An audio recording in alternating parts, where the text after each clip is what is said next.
নমস্কার সবাইকে, আমার চ্যানেলে তোমাদের আরও একবার স্বাগত জানাচ্ছি। আশা করি তোমরা অনেক অনেক ভালো আছো, সুস্থ আছো, আর আমরাও সকলে বেশ ভালো আছি। চলে এলাম নতুন একটি ভ্লগ নিয়ে। বেশ অনেক দিন পর তোমাদের সাথে আমি বেশ একটা লং ভিডিও শেয়ার করছি। আর আজকে আমাদের বাড়িতে হচ্ছে পিঠে, তার জন্যই ভাবলাম তোমাদের সাথে শেয়ার করি। আমার মায়ের হাতের রেসিপিটা শেয়ার করে দিই, কারণ মা যা দুর্দান্ত পিঠে বানায় গাইজ, তোমাদের সাথে সেটা শেয়ার করবো। আর মা দেখো ওখানে কিন্তু জোগাড় করতে অলরেডি স্টার্ট করে দিয়েছে। তো চলো তোমাদের সাথে ভিডিওটা তাহলে শেয়ার করা যাক। এবার হয়তো তোমরা আমাকে প্রশ্ন করবে যে পিঠে পার্বণ এখন তুমি করছো, অনেকদিন আগে তো পিঠে পার্বণ চলে গেছে, তখন করোনি ভিডিও, নাকি তখনের ভিডিও এখন ছাড়ছো? একদমই না, আমি সেই কারণটা তোমাদেরকে বলবো। দেখো আজকে আমি আমার চুলটাকে কেটে দিয়েছি, তাই একটু কষ্ট পাচ্ছিলাম। আর চুলটা কিন্তু বরাবর আমার মাই কেটে দেয়, তাই মায়ের হাতে আমি সুন্দর করে আজকে চুলটা একটুখানি আগাটা একটু ভালো করে কেটে নিয়েছি। বেশ অনেকদিন পর না সঙ্গীত বাংলাটা চালিয়েছি, আর চালাতে আমার সব থেকে প্রিয় গানটাই সঙ্গীত বাংলা প্লে করে দিয়েছে, হচ্ছে রিমঝিমে ধারাতে দেবদা আর কোয়েলদির। উফ, জাস্ট বন্ডিংটা আমার এই গানে অনেক ভালো লাগে, তাই একটুখানি নিজেকে কন্ট্রোল না করতে পেরে নাচ গান শুরু করে দিলাম। তো যাই হোক, ওখানে অনেক নাচাগানা হয়ে গেছে, এখন মূল ভিডিওতে ফেরা যাক। তোমাদের সাথে আমি বলেছি শেয়ার করব, যখন শেয়ার তো অবশ্যই করতে হবে আমাকে। আর আজকে কিন্তু মা হচ্ছে দুধ পুলি পিঠে বানাচ্ছে, আর একটা হচ্ছে পাটিসাপটা, ক্ষীরের পাটিসাপটা বানাচ্ছে। আর এখানে কিন্তু চালের গুঁড়ি নিয়ে নিয়েছে, আর ওদিকে কিন্তু গরম জল গ্যাসে বসিয়ে দিয়েছে।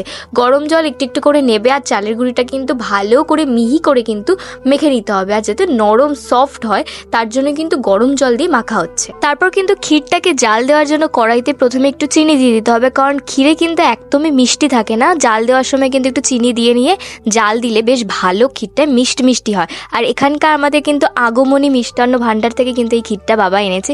যা ক্ষীরের আজকাল দাম হয়েছে, জানি না কত এটা নিয়েছে, বাবা বলছিল অনেকটাই দাম নিয়েছে। যাই হোক, ক্ষীরটা দেখো এখন চিনিটার ওপর একটুখানি জল দিয়ে দিয়েছি, আর ওটা চিনিটা যখন পাক দেওয়া হয়ে গেছে, ক্ষীরটাকে কিন্তু ভালো গুঁড়ো গুঁড়ো করে কিন্তু দেওয়া হয়ে গেছে। আর ক্ষীরের রঙটা কিন্তু পাক দেওয়ার পর জাস্ট ওয়াও এসেছিল। ক্ষীরটা কিন্তু এখানে 100% একদম জাল দেওয়া হয়ে গেছে, রঙটা দেখতে পাচ্ছ একদম চেঞ্জ হয়ে গেছে। এটা কিন্তু চিনির কালারটাই এসছে, এর ভেতরে কিন্তু আলাদা করে কোনো গুড় দেওয়া হয়নি। চাইলে তোমরা গুড় দিয়েও এটাকে জাল দিতে পারো। আর এখানে কিন্তু মা পুলি পিঠের জন্য শেপ দিচ্ছিল, আর মা সত্যি বলতে গেলে অসাধারণ শেপটা দিচ্ছে। আমি একটা ট্রাই করেছিলাম, এতটাই বিচ্ছিরি হয়েছে, তাই আমি তোমাদের সাথে আর ভিডিওতে শেয়ার করিনি। মা কিন্তু মাই হয় বলো, মারা এত সুন্দর করে না রান্না পরিপাটি করে বানায়, দেখলেই ওটা মন ভরে যায়, খাওয়ার আর দরকার হয় না, দেখলেই মনে হচ্ছে মন ভরে যাবে।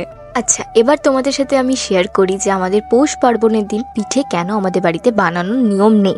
এটা নিয়ম ঠিক বলতে পারো না, কারণ আমাদের নিয়ম ছিল ঠিক 13 থেকে 14 বছর আগে এই নিয়মটা ছিল। আর হট করে উঠে যাওয়ার একটাই কারণ, 13 থেকে 11 বছর আগে এই দিনে পৌষ পার্বণের দিনেই আমার ঠাকুরদা মারা গেছিলো। তো সেই কারণে আমাদের ঠাকুর মশাই বা আমাদের গুরুদেব যিনি আছেন, তিনি কিন্তু একদমই প্রপারভাবে বারণ করে দিয়েছিল কিন্তু, যে এই দিনে কিন্তু আর কখনো পৌষ পার্বণ তোমরা পালন করতে পারবে না, নয় আগে বানাতে পারবে নয় পরে বানাতে পারবে। তো আমরা আগে বানাই না, আমরা পরেই বানাই। তাই এতদিন পরেই আমরা কিন্তু পিঠে পার্বণের উৎসব ঠিক বলতে পারো না, পিঠে পার্বণ করতে হয়, খেতে হয়, তাই করা হয় এই কয়েকটা দিন পরেই। দেখো তোমাদের সাথে কথা বলতে বলতে কিন্তু এখানে পাটিসাপটার যেই ব্যাটারটা হয়, সেই ব্যাটারটা কিন্তু এখানে মা তৈরি করে নিয়েছে সুন্দর করে। এখানে কিন্তু আটা, ময়দা, তারপর চালের গুঁড়ো আছে, তারপর কিন্তু সুজি আছে, ভেজানো সুজি। এটা সুজিটা কিন্তু একদম পাক দেওয়া সুজি না, এটা কিন্তু আগে থেকে জলে ভিজিয়ে রেখেছিল। আর এটাকে কিন্তু খুব সুন্দর করে কিন্তু একদম মিহি করতে হবে, একদম যে পাতলা স্তরটা হয় সেটা করতে হবে, ঠিক ঠিক ভাবটা থাকলে কিন্তু হবে না। আর এখানে কিন্তু দুধ দেওয়া হয়ে গেছে, আর দুধ দেওয়ার পর সত্যি বলতে গেলে কি সুন্দর লাগছে না ব্যাটারটা। আর এখানে দুধ পুলি কিন্তু অলরেডি কড়াইতে বসে গেছে, দুধ পুলি দেখলেই আমার লোভ লাগে। দুধ পুলির থেকে আমার বেশি ভালো লাগে কিন্তু পাটিসাপটা, ঠিক আছে।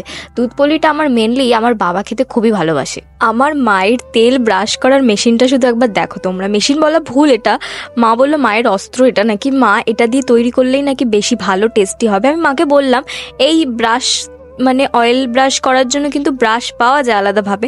মা বললো ওইসব ব্রাশ তোরা ইউজ করিস, আমাদের এইগুলোই ভালো চলে। বেগুনের ভালো করে ওই মাথার খোসাটা ভালো করে একটু কেটে নিয়েছে, কেটে দেখলাম তেল মাখাচ্ছে। সত্যি বলতে গেলে খুব সুন্দর করে কিন্তু ব্রাশের থেকেও ভালো কাজ করেছে। যাই হোক, এখানে কিন্তু মা ভালো করে কিন্তু পাটিসাপটাটা মানে এত সুন্দর গোল করেছে না, সত্যি বলতে গেলে লাস্ট মোমেন্টটা তোমরা একবার দেখো, এত সুন্দর তৈরি করেছে পাটিসাপটাটা। আমার তো মানে কড়াই থেকে তুলেই মনে হচ্ছিলো খেয়ে নিই। আর এখানে কিন্তু ক্ষীর দিয়ে দিয়েছে, ক্ষীর দিয়ে যেহেতু আজকে হচ্ছে, মানে মেনলি কিন্তু পাটিসাপটাটা আমার ক্ষীর দিয়েই ভালো লাগে, আমার নারকেল দিয়ে না অতটা ভালো লাগে না, আর প্রচণ্ড গ্যাসেরও প্রবলেম হয়। মা কি সুন্দরভাবে একটা র্যাপ করছে না, মানে এই যে মতন রোল যেভাবে না গোটায় সেরকমই তো, ওটা তো রোলটা তো হাতে গোটায়, আর মা কিন্তু রীতিমতন ওই খড়ের খুন্তিটা দিয়েই স্টার্ট করে দিয়েছে। আর সত্যি বলতে গেলে খুব সুন্দরও লাগছে দেখো। আর এটার ওপর দিয়ে সামান্য একটুখানি গুড় ছড়িয়ে দিতে হবে আর খেয়ে নিতে হবে। পিঠে খাওয়াটাই জানা যতটা মজা লাগে ততটাই কিন্তু করতে অনেকটা সাজা লাগে। যাই হোক, কথাই আছে পিঠে খেলেই পেটে সয়, আর এই জন্য কিন্তু আমিও বসে গেছি আমার পেটে সরানোর জন্য। আর আমি এখন একটা একটা করেই খাবো, একটু টেস্ট করব। আর সত্যি বলতে গেলে এতটা সফট হয়েছে না, এত সুন্দর খেতে হয়েছে, আমার তো জাস্ট ওয়াও লেগেছে। এর জন্য কিন্তু আবার একটা বছর অপেক্ষা করতে হবে, আবার পরের বছর কিন্তু শীতকালে পিঠে খাবো। তো যাই হোক, চলো আজকে আমি তাহলে পিঠেটা খেতে থাকি, আর তোমাদের সাথে দেখা হবে নেক্সট কোনো একটা ব্লগে। ততক্ষণের জন্য বাই, আর তোমরা অবশ্যই ভালো থেকো, সুস্থ থেকো। এখনের মতন বাই বাই, টাটা।